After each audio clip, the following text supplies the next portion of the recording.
Keith Smith. I've got 3 real estate rock stars. I'm going to have to remember that. Real estate rock stars sitting across from me. Going from my right, I've got Anna, and I'm going to let her introduce herself later on once the cameras go hot. To her right is Virgil, and to her right is Candace.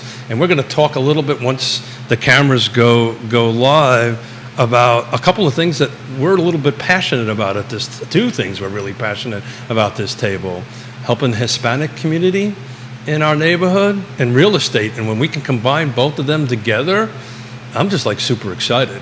I may have a little bit of something extra in my coffee too, but maybe not, who knows, on that end of it. But I'm excited about starting this, and I've got, if you want to go ahead and chime in, I'll do my very best to watch the feeds. I am no Jerry Miller by any stretch of the imagination, but I'll do my best. But if you want to ask a question or a comment for the panel, it's best just to text me directly, and that's 434-531-0795. My wife yelled at me for giving out my cell phone number, but I said, honey, I'm in the real estate business. Everybody knows where my number is. So send me a text. I'll do my best to keep an eye on it and not let my attention deficit syndrome get the best of me. So Judah, I am ready whenever you are, my friend.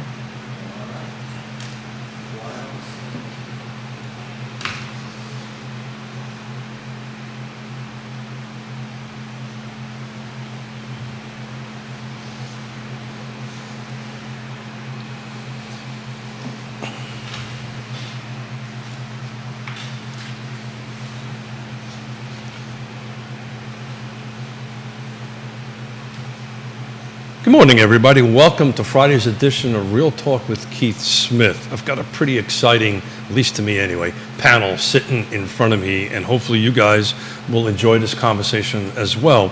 We're going to talk to 3 real estate rock stars to talk about things from the Hispanic community's perspective in the Charlottesville region, and we're going to talk also a little bit about the market until itself from a millennial's perspective, which is not me, by the way. That's those folks. And I don't know, Candace, I believe you're a millennial. But according to the chart that I have, I'm not the guy that's the millennial. I can tell you that much. But we're particularly going to kick off talking about these fine folks help bring an organization to town. And I'm going to let them tell the story, but it's the National... I'm going to screw this up, guys. The National Association of, National Regional, oh God, I've screwed it up. Candace, save me. Jump in, tell me about your, and tell me how, NARAP, National Association of Hispanic Real Estate Professionals. Did I do that? You did it. Yep, You got it. Okay, I'm going to take another sip of my coffee. That might get me a little bit better. Candace, tell us who you are, who you're with, how many years you've been in the business, and what's your role with NARAP? Absolutely. Keith, thank you so much for having me on the show and having us on the show. Always excited, and if anybody knows me, obviously I love to talk, and especially talk about real estate and what's happening in the Charlottesville area and surrounding counties. So NARAP is this amazing organization that is starting. So we're getting it off the ground, and so National Association of Hispanic Real Estate Professionals. I'm going to write that down, Candace. So I get this right. So the Central Virginia chapter is in its groundbreaking phase right now, and so I'm the incoming director for events, which means we have a lot of stuff to do, and we still have some opportunities for sponsors. So if you're in or around or talk to or deal with anybody buying a home or interested in buying a home, and you own your own business or you work for a company that you think would benefit, give us a call, give Keith a call, reach out, because we do still have a few opportunities left for sponsorship this year, and always looking for it. But back to me, I guess. I am Candace Vanderlinde, owner of Buy and Sell Seville, Team Realtors with RE/MAX Realty Specialist. Very long story short, I've been doing construction and renovations and involved with the construction and home buying process my whole life. Professionally, I've been a realtor for almost 13 years now, about 12 and a half. And I love it. I love helping people. I love talking about real estate and construction and improvements and whatever I can do to help people with this dream of home ownership and getting to the goals that they want to achieve in their own families and their own lives. Well done. Virgil, you're up next, sir. Thank you, Keith, and thank you guys for inviting us over here today. Little background from me. I've been in the real estate industry for 4 years, started property management down in Miami, and then my wife got accepted into UVA, and she pulled me with her, and we ended up in Charlottesville. And what I quickly came to realize is that the Hispanic population I grew up around was not around as much here as in Miami. So I kind of missed that, and I realized I had a unique opportunity coming from Miami and being Hispanic to tap into that community and see if there's a way I could help them. Since I got here almost, I've been working at Story House Real Estate and specializing mostly helping buyers look for homes. And I had the pleasure about a year in or so to meet Ana and to meet another fellow colleague, Ricardo, who's not here today, who's a lender at UVA. Shout out to Ricardo. And they were sharing with me their mission to help the Hispanic community as well. So when they shared that with me, I was super excited to kind of help them out and join along and see how I can be of help. So Virgil, you come from Miami. You only been here, what, a couple of years? A couple of years. So tell me, what's the difference? How I mean, the food's got to be different, right? The food is different. The food is. I know as a New Yorker, I'm there too, right? I get it. The food's a little different, but it's great. It's the thing I've loved the most about it here is the change of pace is smaller. Sure. It's slower. You're more present with everything. And Miami is a lot. It's a big city. It's hustle and bustle all the time. So I've enjoyed the change of pace, but the sad part about it is I miss my family. That's the. So most of your family's in Miami? Everybody. Everybody's in Miami. And from my wife's family's in Miami as well. Oh. So that's the part that we miss the most. And being Hispanic, the stereotype that we are all a family is very accurate. And that's what we miss. But the city itself, I've come to love Charlottesville. And the more I've gotten involved with professionals in Charlottesville in the industry and the people I've been able to help, draws me even closer to the city and to the community. So Virgil, I'm half Italian and half Irish, right? Okay. And we have the same thing. And I have 13 nieces and nephews that live here and all this stuff, and we get together on a regular basis, probably every other Sunday. Okay. So you're welcome to come anytime if you ever want to need that fix, that large family fix. Yeah. And then you'll probably never come on the show again after that. Ana, you're up next. Tell us a little bit about yourself. Hi, everyone. Thank you so much for having me here again. I am Ana Antigua. I'm the incoming chapter president for NARUP Central Virginia. I've been in real estate since 2019 with Keller Williams right now, but my passion started back in 2017 when I was looking for a house for myself, and I saw that there was kind of a disconnect in our community, helping people like me, bilingual Hispanics, understand the process of buying. And that kind of launched me forward to find out more and become a real estate agent myself. And I'm so happy to be here. So, CAR and NAR does a really great job of this, but CAR, for whatever reasons, we really don't track demographics very well in our sales data, right? We can look at number of units sold and price and where and square footage, but we don't really have a great sense of what the Hispanic community really is in this marketplace. Now, nationally, because if you can pull it from the 2003 NAR Buyers of Generation Report, nationally, about 8%, right? By the way, in 2 years, since 2019, that's jumped from 6 to 8%, so we're trending up. So just jump in, guys. Tell us about the Hispanic real estate community, particularly from the buyer side. What does it look like in this area? How can we help? How can NARA help? And we'll just have a roundtable discussion. Whoever wants to jump in, jump in. NARUP is an organization that is all about advancing sustainable Hispanic homeownership. And I feel like it's a very important mission, especially in our area, because the trending that you're seeing is due to the population growth for Hispanics. We're very much growing, and we're involved, especially we're leading. I was reading that we're leading in the workforce nationally. In our area, or at least my experience that I've been seeing, is that there's a disconnect. There's a huge gap between getting Hispanic community the resources that they need to be able to accomplish homeownership. And the way that NARUP helps to close that gap is by educating real estate professionals so that they can in turn educate the community. You're going to start with Smith to recite what it means. So we're going to start there with Keith being able to actually describe what NARUP is. Okay, so so NARUP again. So NARUP again is advancing Hispanic, sustainable Hispanic homeownership, and in turn also advancing small businesses as well. So Virgil, you're on the buy side typically, right? It sounds like you're a typical buyer's agent, so you're helping everybody, but we're focusing on the Hispanic. So what's the challenges? What do you need to overcome with the typical buyer? I think off area we're talking about some tax or immigration statuses. So let's talk a little bit about that. The immigration issue is obviously a big one on a national level, but this goes kind of beyond that a little bit, right? So a lot of the Hispanic community arrived to the United States 20 plus years ago, and they've been living here for a very long time, working.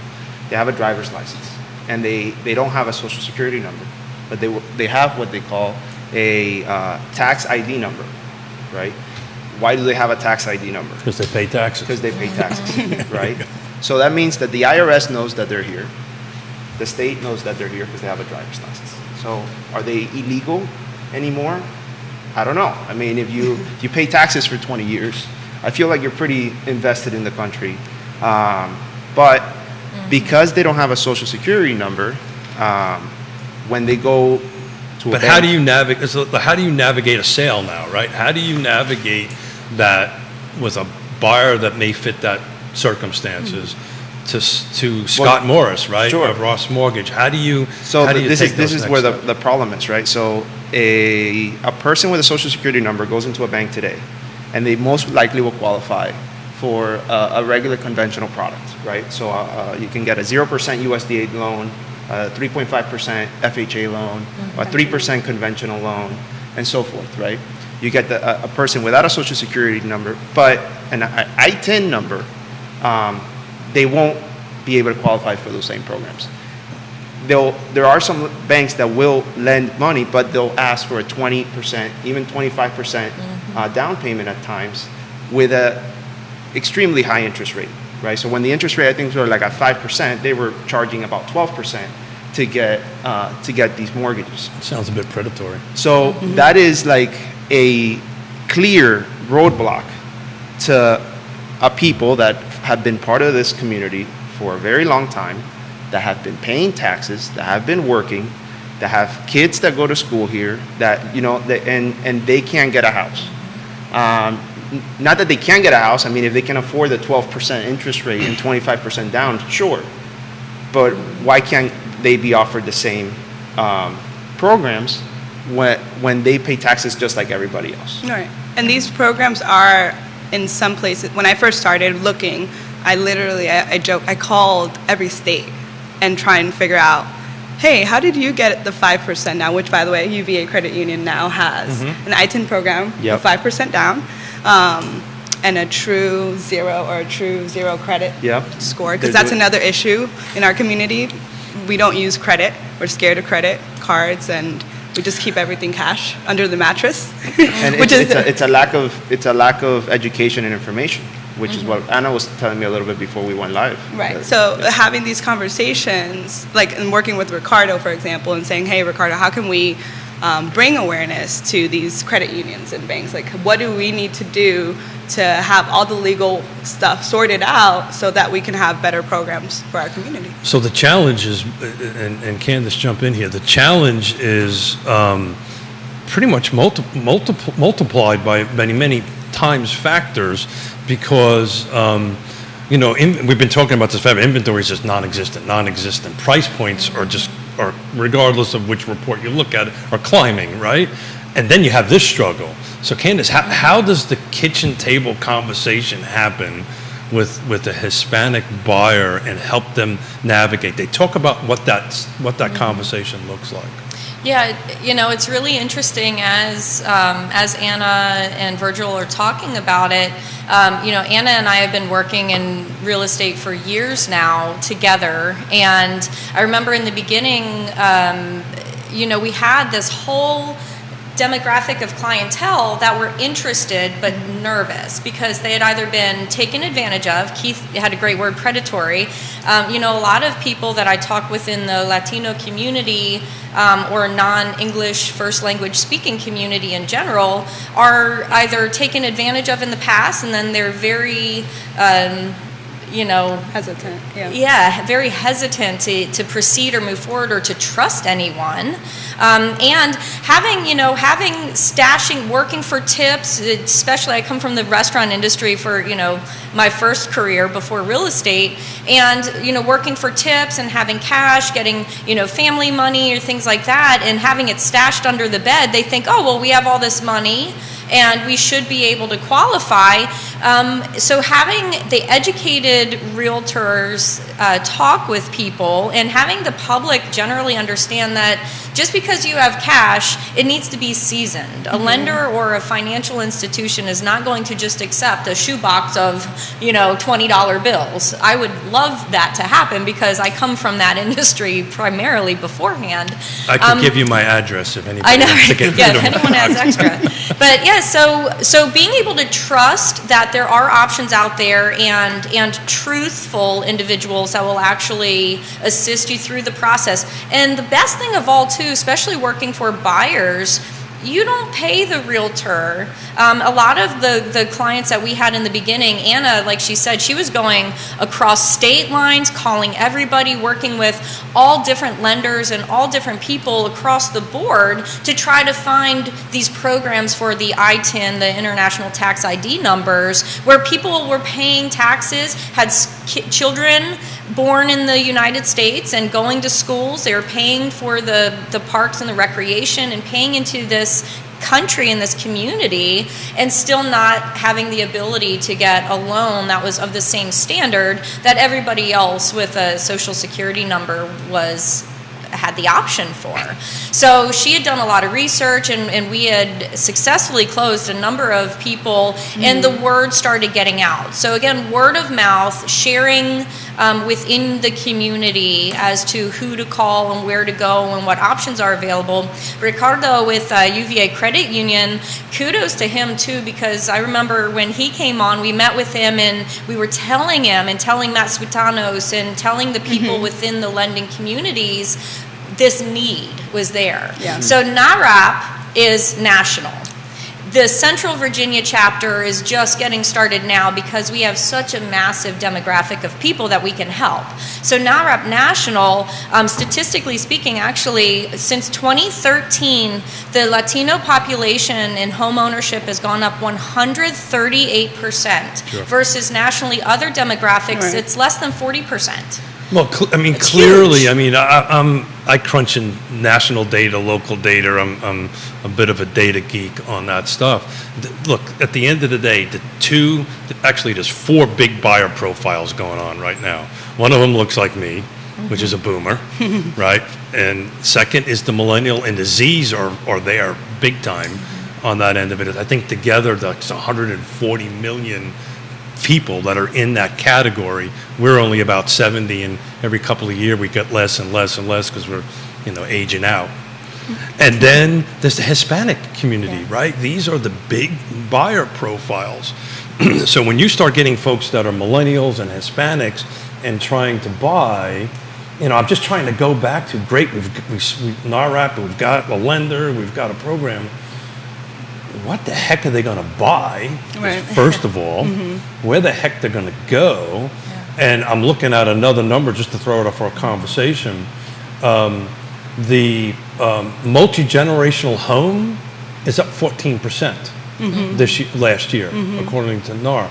My experience has been that's a place where a lot of my Hispanic clients Correct. are going Yeah. to. So you guys The want big, to, the big question on what they're going to buy, I think, not only applies to the Hispanic community, but to everyone. I feel like Sure. everyone's feeling like, what the heck are we going to buy? Because there's no houses, not just for the Hispanic community, for everyone. But the issue is, like, you can't leave a community out of trying to, like, buy whatever's available. agree 100%. You know, My experience too has been what you were saying. If my clients are always like, I need land, lots of land, Yeah. and they're actually more Hispanic in particular? Hispanic, Okay. and they're more willing to sacrifice more.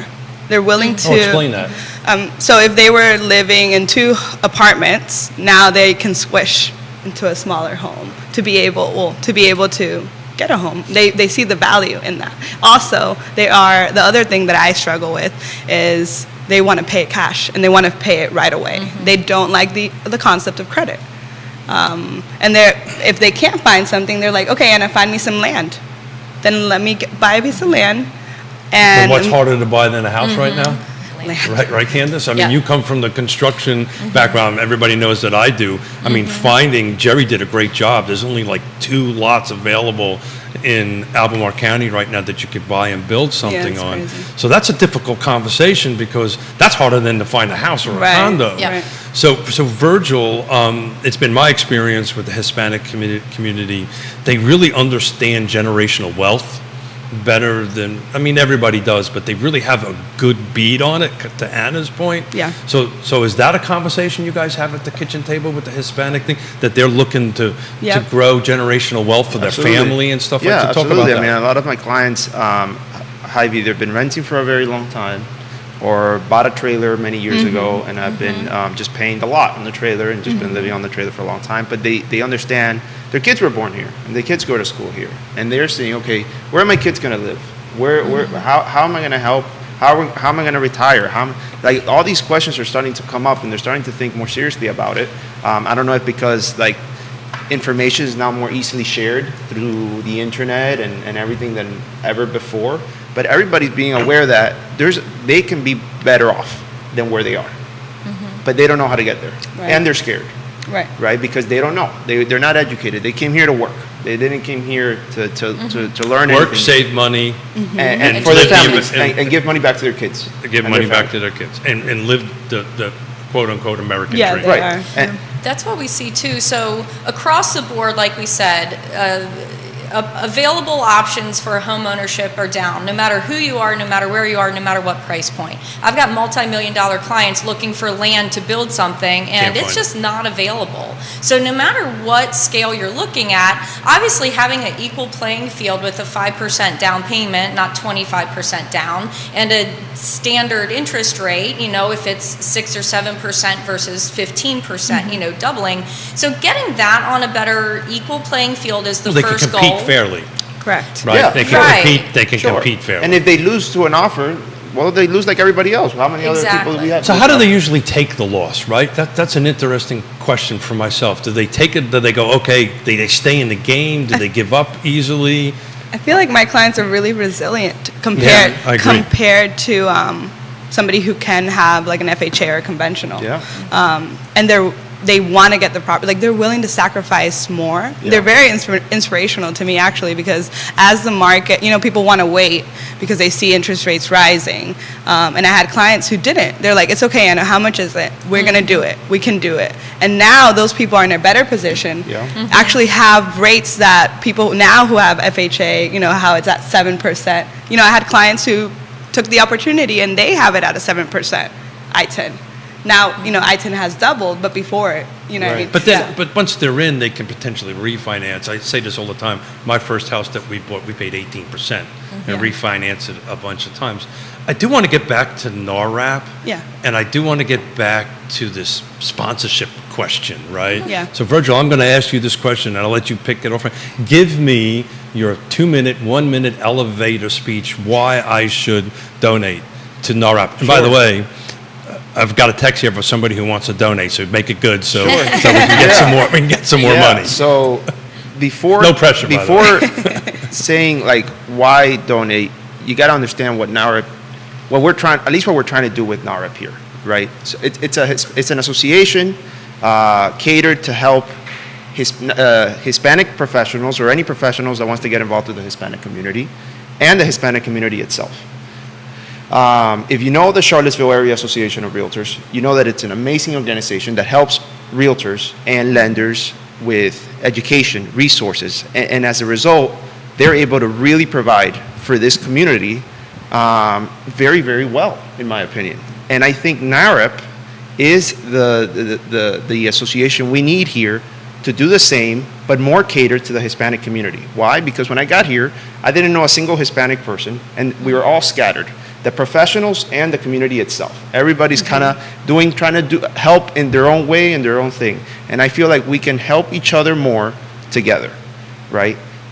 So with Ana, with Ricardo, with Candice, with Keith, we've come together and said, okay, let's start this. And right now we're in this orientation phase to start this chapter that does not exist here, right? We're starting something completely new that can have a long-lasting impact on the community.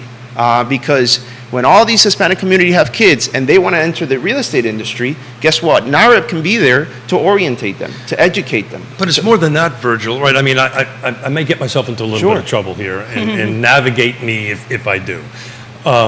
Look, the reality of it is, who's helping us? Who's serving us, right? Who's running the service community right now? It's the Hispanic community. The Hispanic, I mean, I come from a construction perspective, right? Most of our subcontractors, even way back when I got out at the time of Great Unpleasantness, they were all Hispanic.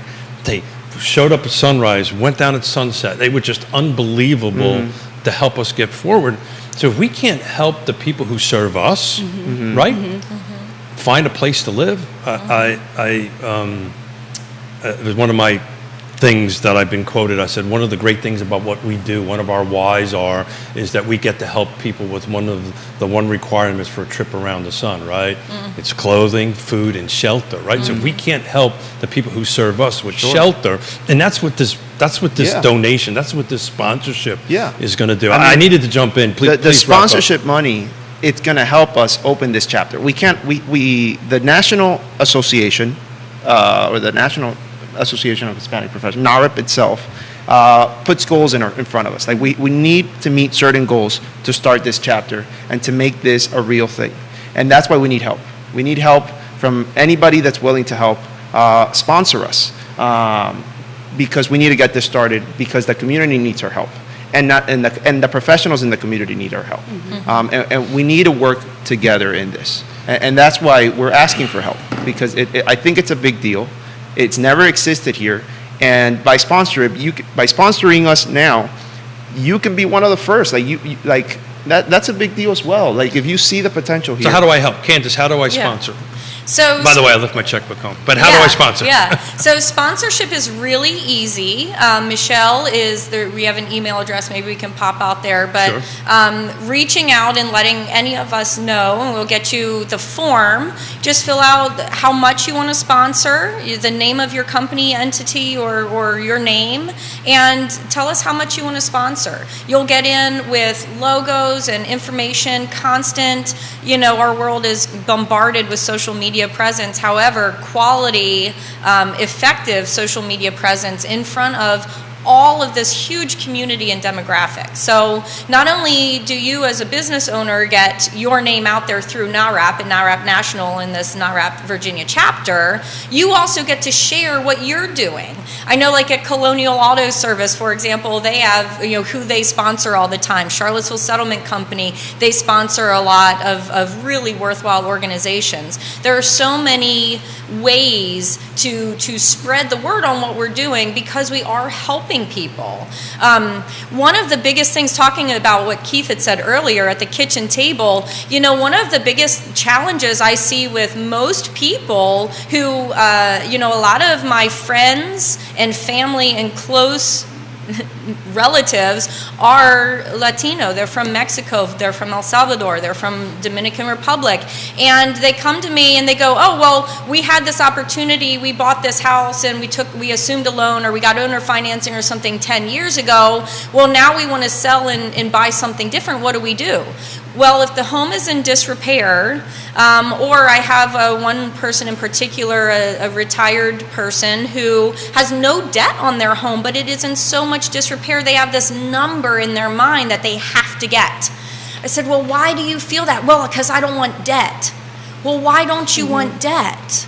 Why don't you live your best life and enjoy your day-to-day and have that cash or have that financial ability to pay for when your HVAC system goes down, to pay for the roof that needs repaired, and really maintain and afford the ability to live on the day-to-day. So the talking at the kitchen table about the entities and the organizations that are available is really valid. Another thing too, just because you don't have a social security number doesn't mean you can't start your own business. Right. A lot of my friends and clients in the Latino community have their own businesses. So they're paying business tax, they're paying personal tax, they're paying rent, they're paying into the school systems, and they're having this community and growth of family. Well, come join in with NAHREP and learn and educate yourself, your friends, and your family about how you can now take this next step. You own a business, or you are able to assist people within the community because you offer this service. Well, let us offer you a service too, and let us get your business name out there. So it's a win-win. I'm going to give some good news here in a second, but so I teach a little certificate class at Piedmont Community College to contractors that kind of want to go from a truck to an actual business, and I help them do that. Every small little class that I do is always Hispanic, full of Hispanic. That's who's there.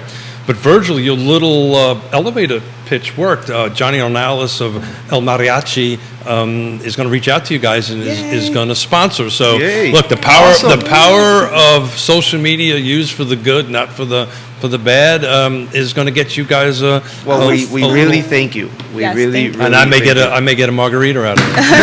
We'll That's amazing. It's the cliche saying of it takes a village. And by partnering with us and helping us and sponsoring us, you are supporting a group of diverse professionals who are connected to growing and growth. Yeah.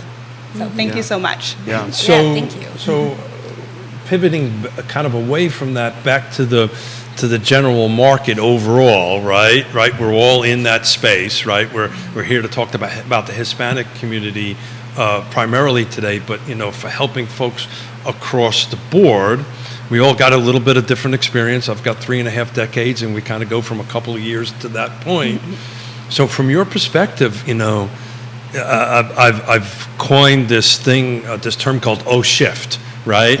So the market is O-shifting. Well, the market's always O-shifting, right? It just seems to be shifting a little bit heavily right now. But from your personal businesses, so how's it looking for you? Are you way down? How do these, again, to focus on these kitchen table conversations, how's that going for everybody? We're doing good, we're not. It's interesting because, the Q2 report for our Charlottesville Area Association of Realtors just came out, and overwhelmingly, all our 6 surrounding counties basically are down in number of sales. I mean, we have the number of sales are down 17% in Charlottesville. So if you can pull down Real Talk with Keith Smith, you get an opportunity. I've got reports. To make a long story short, we're at 2016 volume, right? So we are 2023 at this volume of units sold, but prices are going up. So I'll let you finish your train of thought. Oh yeah, no. So ultimately, I think that people being aware that yes, there's low inventory. That does not mean that sellers are getting to just price wherever and not have the right condition. I always, in my business, I'm like a broken record. It's priced properly for the location and the condition. Because people will not buy if there are things that have to be done that they don't feel of value. So whenever you're looking to sell your home or market your home for sale, be realistic with it. Yeah. If something is some repair that's needed is going to cost $500, assume that buyer is going to want $1,500 for that same repair. Because why should they have to do it if you don't do it? So the reality of the lower sales numbers overall and a little bit higher sale volume median price, but not really for the number that we have in closed transactions, and looking at properties that have come back on the market. So if you're looking to sell or market your home, make sure that you've done it right. Look at what the pre-inspection items are. Shout out to inspectors too, and all the, talking about helping the community and taking the village, getting the plumber out there, getting the painters out there, getting the contractors out there to fix and or repair the things that are going to come up anyway. It's for your better. And then again, we get to help this community. Yeah, just because there's low inventory and the market is hot, doesn't mean you can price the house at whatever you want. It's not going to sell. Price always matters, my Yeah, friend. yeah. I've stayed busy, but we don't have inventory. Yeah. Well, correct, right? So I'm still there's- getting all the calls. Yeah, and it was interesting because to me, been doing this since '87, and this is, I call from the beginning of COVID to the kind of the beginning of 2022, depending on the month, I call it the unicorn years or the unicorn time in real estate, because it was just a real unicorn. That is never that type of interest rates and so forth and so on is never going to happen again. But this feels like, to me, kind of like a 2016 market, right? It's going to take a little bit more. The difference is inventory was way higher than it is at this point. So to your point, Candace, and please other folks jump in, Yona and I going out to San Diego next week. We do a housing conference every year, and I'm doing a little bit of speaking. And I'm talking about what I call the 6 requirements for the real estate market. And you kind of touched on some of them. Location is always the case. Price, features, conditions, the timing, right? What's the right timing? And some of our fellow real estate agents don't like when I say this, but who's on the other side matters more now than ever before, right? Having a professional on the other side makes a transaction happen. And it requires all these 6 things to make it happen on that end of it. You got any thoughts on that, Virgil? You're looking at me like I just crossed the line or something. No, you're not crossing any lines. I agree with that 100%. And my business is kind of saying I've been staying really, really busy, but there's no inventory. So I have a lot of buyers. So define busy. Define busy. Busy, I get a lot of phone calls. Yeah, good. We're meeting with a lot of lenders. We're crashing numbers. People want to buy, even with the rates the way they are. They're like, yeah, but I still want a home. I feel like there's basic needs. Some people are either getting divorced, need a smaller home, or they're moving here. Their kids are moving here for school. They want to have an investment property. People still want to buy, but there's no houses to buy, and it's the struggle that we're all feeling. But I mean, it can't last forever. Yeah. And speaking to Keith's comment as well, having a professional realtor on the other side of the transaction just makes a world of difference. I'm fortunate to be helping a multi-generational family acquire a home. They came to the country about 10 years ago and have businesses. Is that the one that we may be working? That may be the one we're working on. Like I said, a professional on the other side. Exactly, and it just makes a world of difference to know, understand, respect, and trust that who you're talking to on the other side of the transaction is really doing what they're doing. You're talking to Yona. Well, you're a better half, as you would better say. 7/8. Better 7/8. Let's get it. Let's get the math right. Yeah. Let's get the math right on that. Yeah. So to everybody's point, I'm looking. So I do a 7-day for the car footprint going back. 93 homes closed in the last 7 days. That means 93 people at some point in time put a contract in, went through the process, right, maybe 30, 45 days ago, and closed in the last 7 days.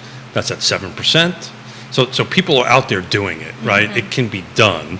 You need the trusted advisor to help you navigate this. And that's where that number 6 is so important. You really need trusted advisors on both sides to help navigate that. But Virgil, so how are you keeping the people in the game? How are you trying to have this conversation with your awesome good looks and your smart and you're super smart?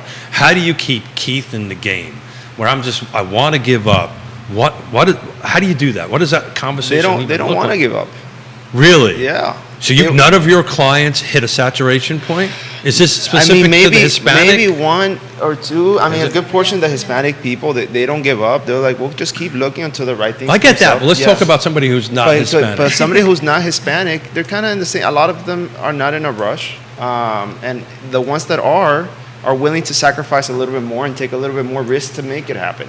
I feel like the ones that have to move here, are moving here for work or just need to buy something now, they'll take it, whatever's on the table, they'll figure it out.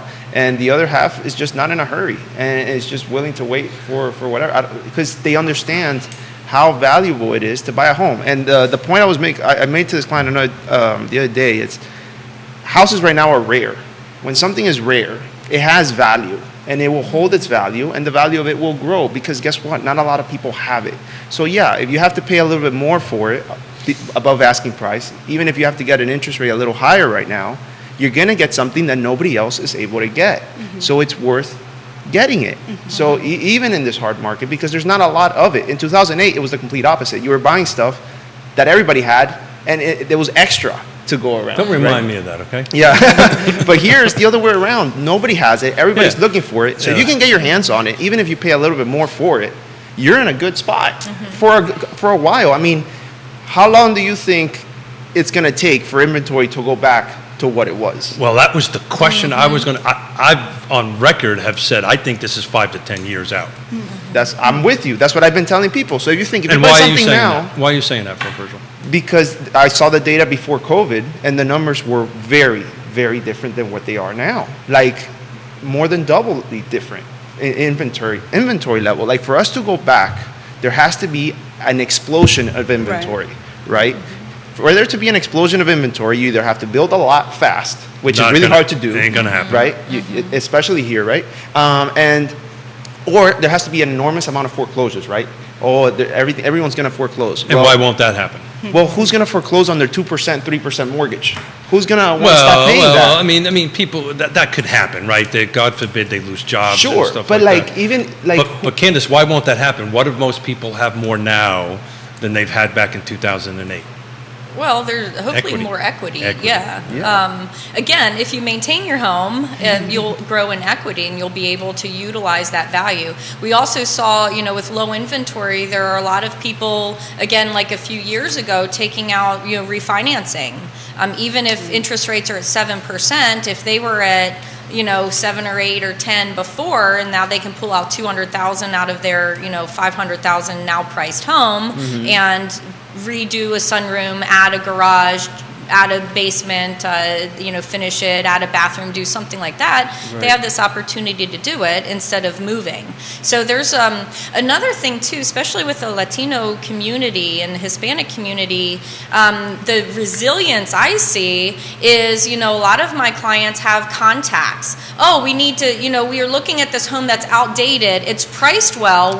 We love the location, but it's totally outdated. Well, I've got someone that can do the floor. I got someone that can paint. Overlook features and conditions very quickly because they understand location and they understand price and go, look, I've got the resources to do this.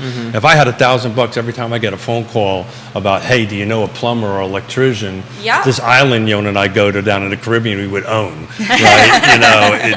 It's great. But to the primary reason of purchasing, which is an interesting stat, turn it to the millennial and the Z. Right, desire to own a home. This is per 223 NAR buyer and sellers generation tool. 47% of the 24 to 32 are desiring to own. So that's that Z. That's that Z age, and I can't even comprehend that age. But that Z age. The second one, highest one, is the 33 to 42 mark, which is the millennial end of it, and that's at 37. When you get to my age, I dropped to about 7. So, on that end of it. So the desire to own is there. I would love to know what the desire to own percentage is from the Hispanic perspective, because they don't break it down that way. But look,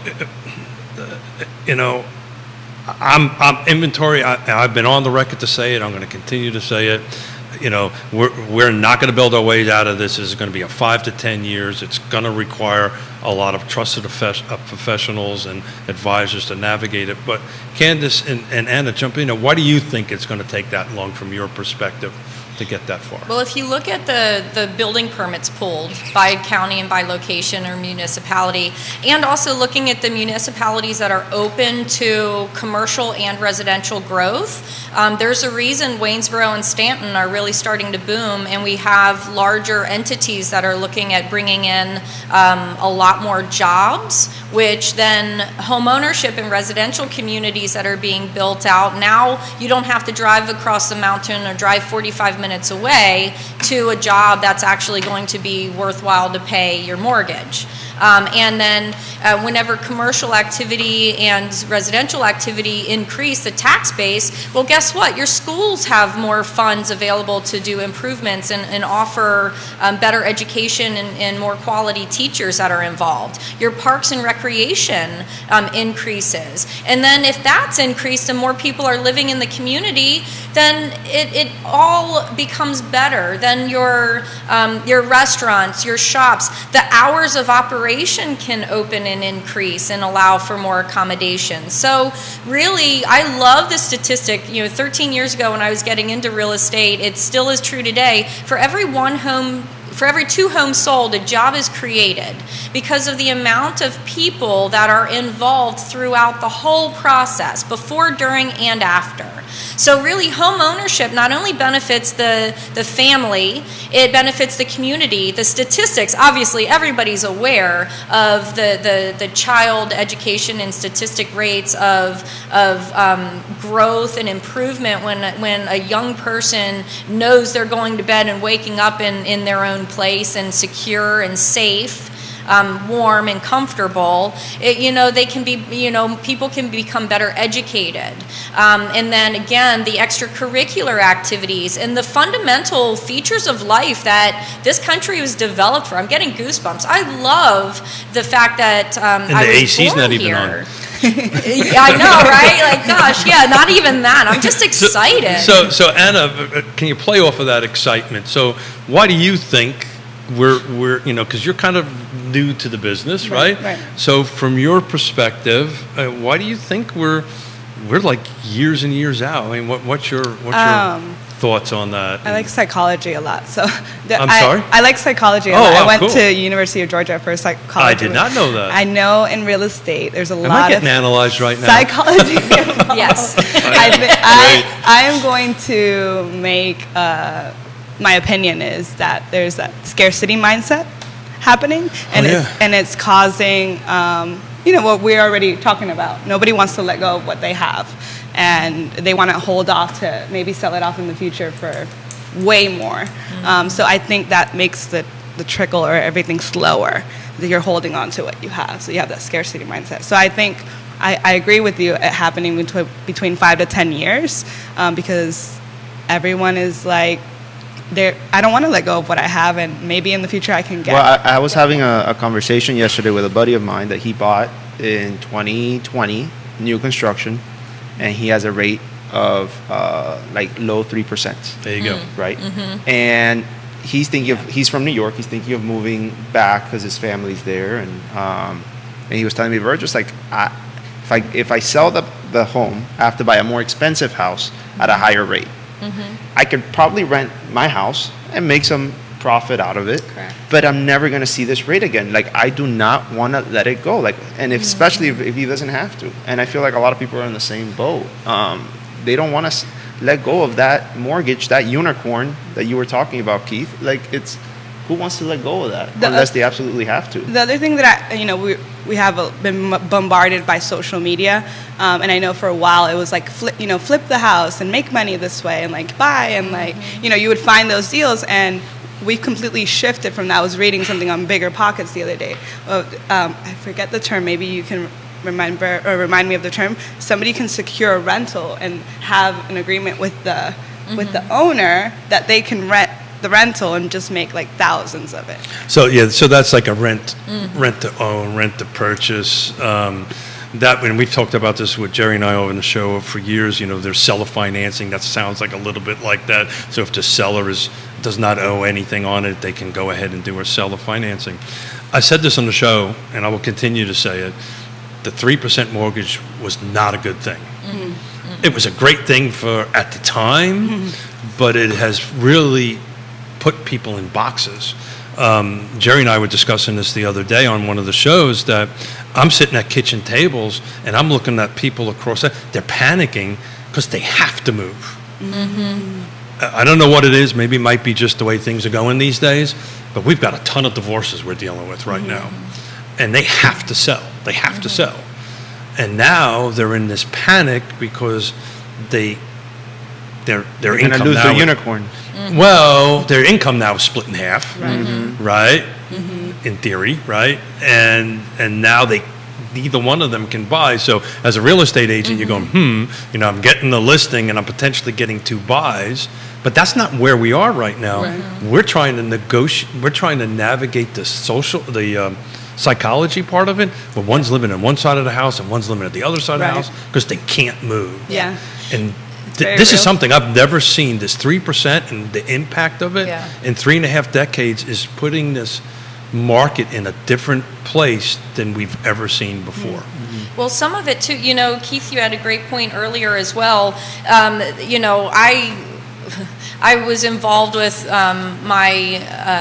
I was younger, when my mom bought her first home, and going through looking at the interest rates when they were in the teens and low 20s, and that demographic of buyers is only at 11% thereabouts, and the demographic, so people that have owned homes at 18% interest rate look at it and go, yeah, okay, it was 3, but now it's 7, doesn't matter. I bought at 18% back, my first home. The Gen Z and millennials and that, they don't have that. So they do have this scared, timid, oh my gosh, what am I going to do? Living in the monthly payment, being able to buy down points and buy down percentage, lenders are very creative. I think that's making a comeback, the buy downs. Yeah, oh yeah, definitely. And different. Also, look at what your career path is. If you work for a service like a hospital, fire department, police, if you have certain job opportunities, or if you have a career path, you might find a lender that actually offers incentives with lower interest rates, or money down, or assistance to help you get into a home because you want to work where you provide your service. So I think too, again, the scarcity of people wanting to hold on, or looking at, so many people look at, oh, this interest rate, or, oh, I need this number. Why do you really have that in your mind? And then sitting with the people, having a professional realtor sit with you and break down your net sheet if you're selling, break down your income and what your monthly payments really are if you're buying, and make sure that those numbers work, and not just looking at this percentage or looking at this dollar value on a large 30-year scale. That's not what your monthly life is. Most people buy by the monthly payment than do that. So I want to give you a shout out from the Erpes family. The Erpes family said hey to everybody. It was something I can barely speak English, but he said something in Spanish, whatever hi means, and have a great show in Spanish. That's what he was typing down Thank there. you to the Erpes family. A great family, and I'll tell you, if you need a financial advisor, they're ours. Reach out to them. They're just wonderful people. But back to Candace's comment, and Virgil, I want to kind of jump in on you a little bit, with, where are you helping your Hispanic buyers look, right? So Augusta County, again, if you pull down Real Talk with Keith Smith in the reports tab, Augusta County single family detached from January 1st to the 31st. This is a year over year, right? Going from 2016 to now. 2016, the value was 100. They were selling homes for 198,000. This first 6 months we're at 330, but 347 sales happened. Now I take a look at Greene County, pretty much had the same trajectory on value. It's maybe not the same county, but only 111. So that's telling me, is your buyers looking at Augusta, Are they looking at Buckingham? Where are they going to Yeah. help solve that problem? They're looking at Augusta, they're looking at Waynesboro, they're looking at Greene, they're looking at Madison, but that's going to shift with the I-10 issue, right? Because they're looking there. So why is that? Because it's more affordable, right? So if you have to put 25. So they're going to go further out, is what further you're saying? out, right? Yeah. Because the median, I think the quarter two report put the median price around here around close to $500,000. Yeah, it depends on the Right. jurisdiction. Right? But we're around there, right? And if you have to put 25% down for that, that's hard to make happen for anybody, right? So, but because the median sales prices in Greene, Madison, Augusta, Waynesboro, Fluvanna are lower, Well, to your it's a little point, bit more, they can do that a little bit more. But with the I-10, with what UVA Credit Union has done with this new program, that so may they've start to overlooked shift. it. That's not an issue for them. Well, if you only now have to put down 5%, Got it. Now No, you can no, now yeah, you got can it. be like, well, I can stay a little closer to Charlottesville, where I work, where my kids want to go to school, things So like I'll that. butcher this, but Stanton or Staunton, depending on what part of the world you're from, median sales price is $250. Augusta County $330. Waynesboro $225. So you're and these are year-to-date numbers. You know, you're at $250 in Staunton or Stanton and Waynesboro. You're at $255. You know, Augusta's up in Lake Monticello. You know, I've learned this from chairing the Piedmont Community Land Trust, and we help people from 80% AMI and down, and we range usually between 60 to 80% AMI. You've got to be at this 225, 215, 250 number to really hit that market. But Virgil, are you saying I'm going further than that now? Am I going further than? And I'm working in Charlottesville. Is that what we're talking about? Not so much further. They'll stay in there, but with the I-10 program, they want to get closer. Is what I'm saying. Yeah. So they can afford more. Because now they can afford more, Got and it, they got want to it. live here. I mean, who doesn't want to live in Albemarle, Charlottesville, where the market is a lot more insulated and protected? So Greene County, I just ran the numbers this morning. As of today, is at 385. Yeah. This is single-family detached, Yeah. now, guys. Right. No new Exactly. new crazy. construction. So one of the things to consider again is when people are renting, we have a high volume and high density rental market.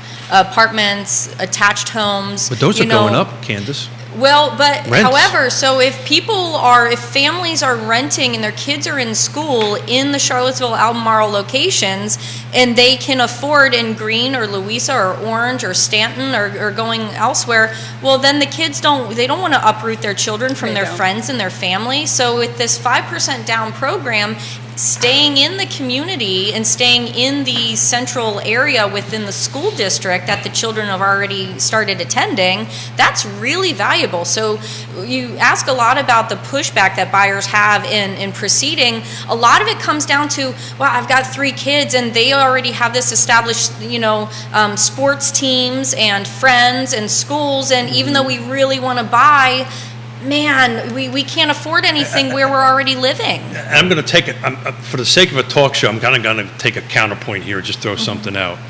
So as a listing agent, I've got this program we're talking about at 5%, and Candace brings something in. Because we're still in multiple offer world, right? Sure. Right? Is everybody in agreement Yeah. with Yes. that? I agree. That has not gone away. Right. Yeah. Certain price points, maybe not so much, and maybe certain locations, not so much. But generally, we're kind of in multiple offers. So how we're going to be helping this Hispanic community, how you're going to convince me as the listing agent, I'm looking at 2 exact deals. One's got 20% down and one's got 5% down.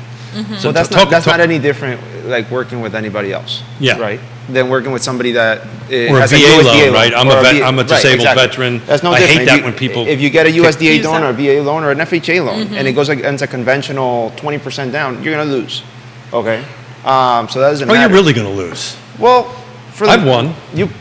But in most cases you lose because unless you are willing to offer way more, or you take lose out the home because inspection. the sellers want, or you take out the home inspection, you do other things. The sellers want more secure financing and know that somebody, if there's a little bump on the road, that they can afford the issue Sure. and move forward.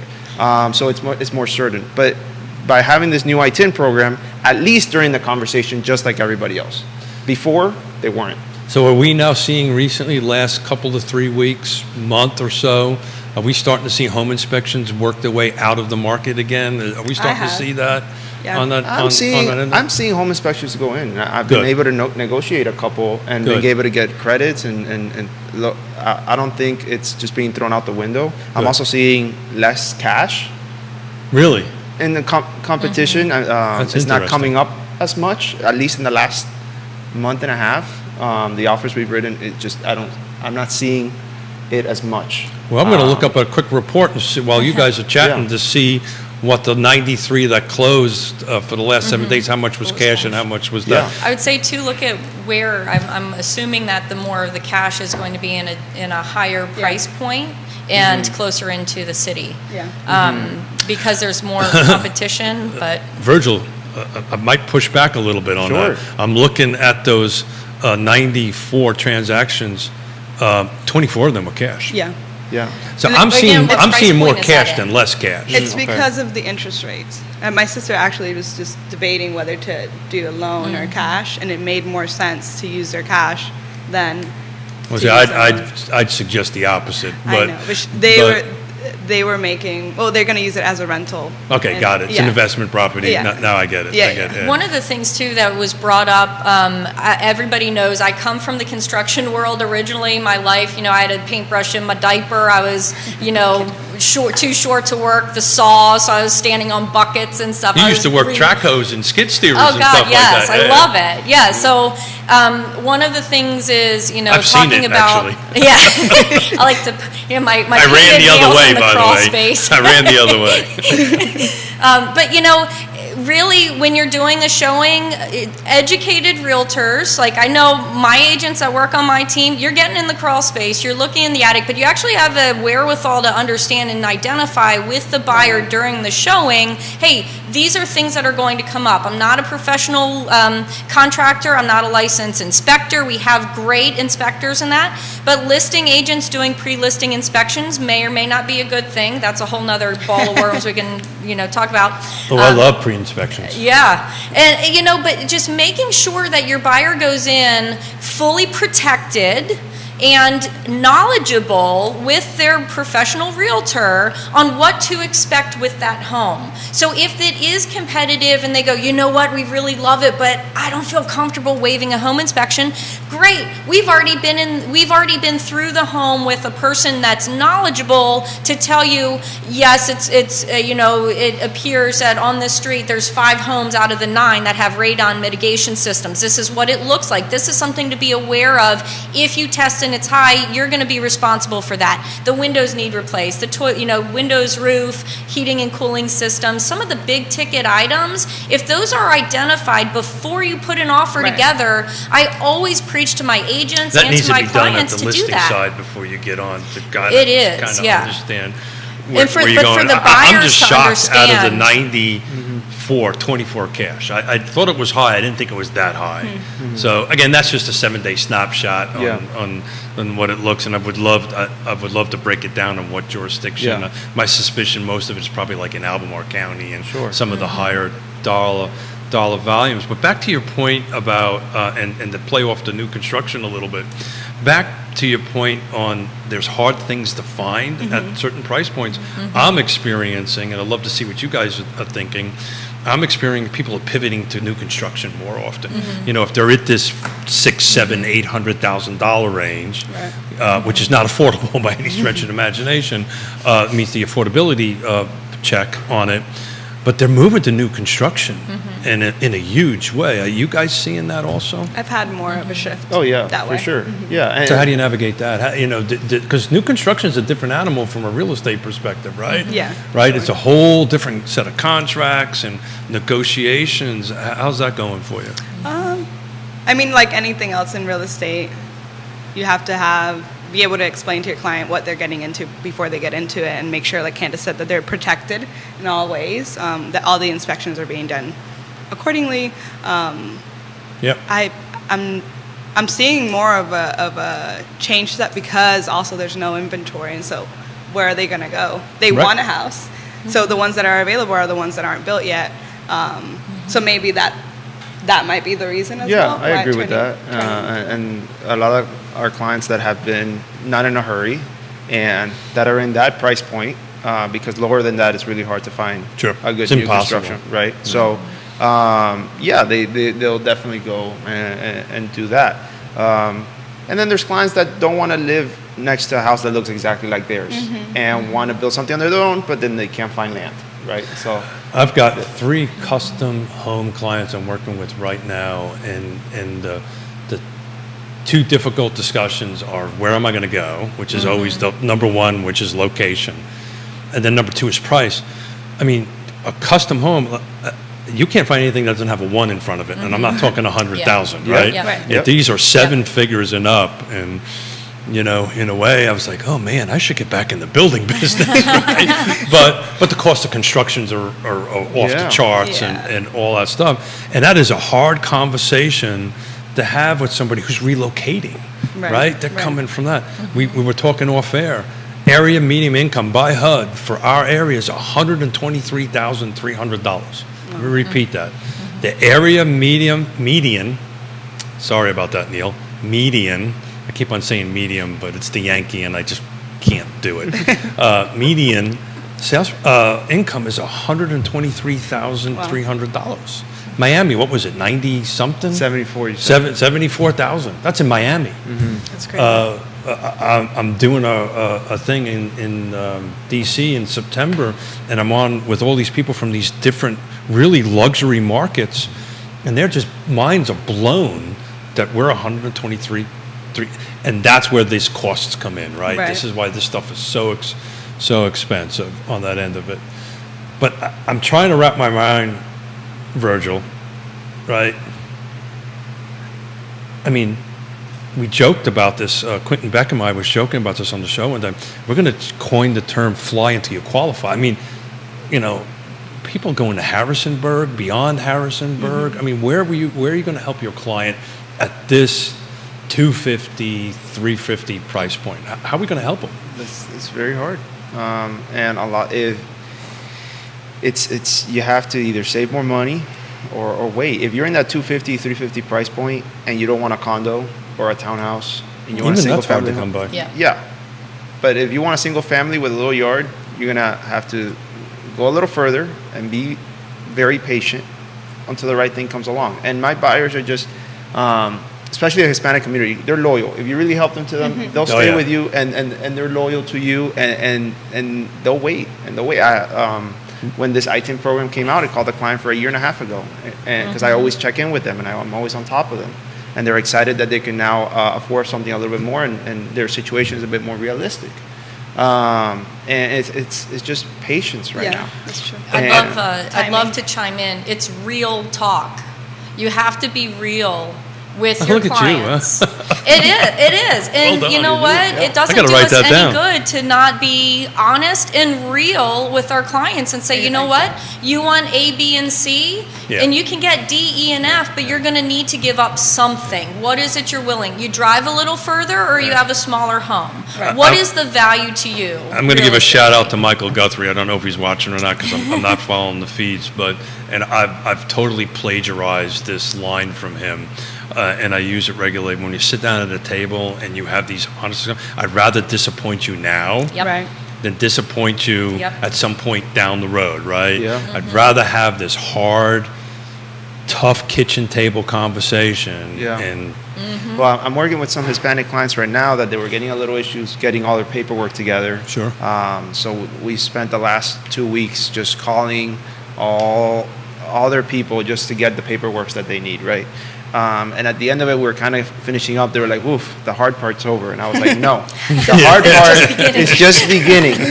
We're trying to get you qualified here, and once you're qualified, I'm going to be very realistic with you guys." And this is what I told them. I told them it's going to get harder, and you're and not as going you to go through the process, it's going to get even harder. Exactly, and to your point, you have to be real with them, and they're going to appreciate that. Who doesn't appreciate when somebody's being honest with them? I'm not trying to, show them things that are not true. Like, it's a hard market for anybody. Well, you want that relationship established that way now Yeah. because that's a real relationship, right? Right. And all relationships are structured in honesty, right?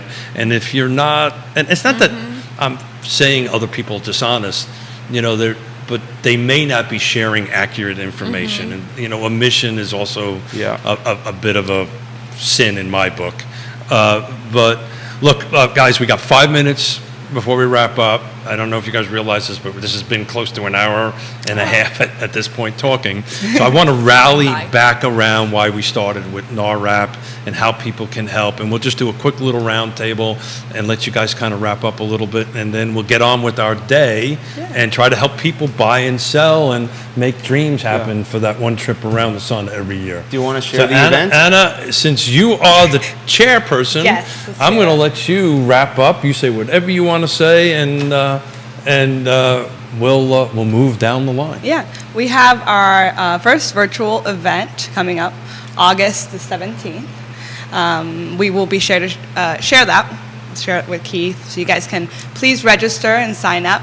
It is the Untapped Mega Market, and we're talking about Hispanics and home ownership, and all of the things that we have learned and what's coming for Charlottesville and Central Virginia area.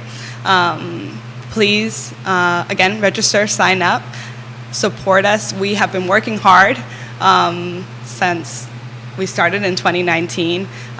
We really just want to continue to grow and get connected to the right partnerships and organizations. So like what we were able to do with Ricardo and UVA Credit Union, get that information out there so there can be an actual change and an actual growth in our community.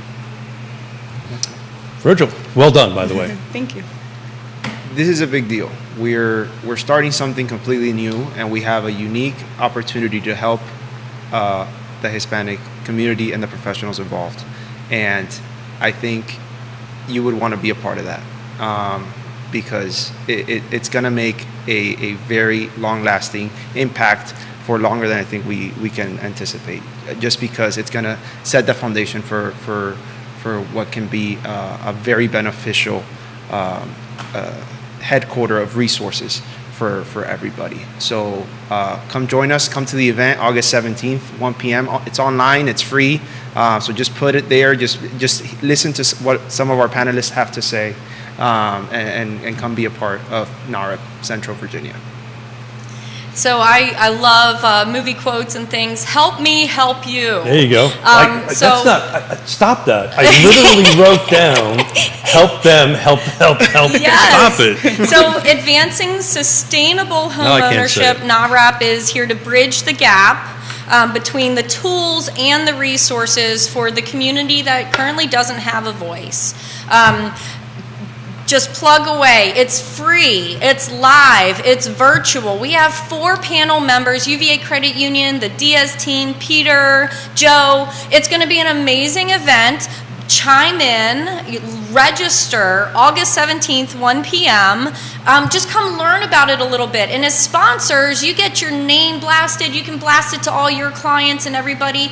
Let's get the word out. Let's promote as much as possible. And again, bridge this gap that's so needed for this massive demographic here in Central Virginia. Well, first and foremost, we didn't talk about this. I'm on the board. Yes. I don't know how I got there, but Volin told you. I'm on the board. It could be some of my volaholic problems that I have on different boards. So I'm honored to be there. I surely feel like I don't deserve it, but I'm honored to be on it and help in any way that I can. So folks, these are outstanding individuals. Go ahead and sponsor them. You can just Google search it. You'll find all this stuff online to help them out. I knew this was going to be fun. I knew this was going to go fast, and it did. You guys are all welcome back anytime that you want to come back on the show.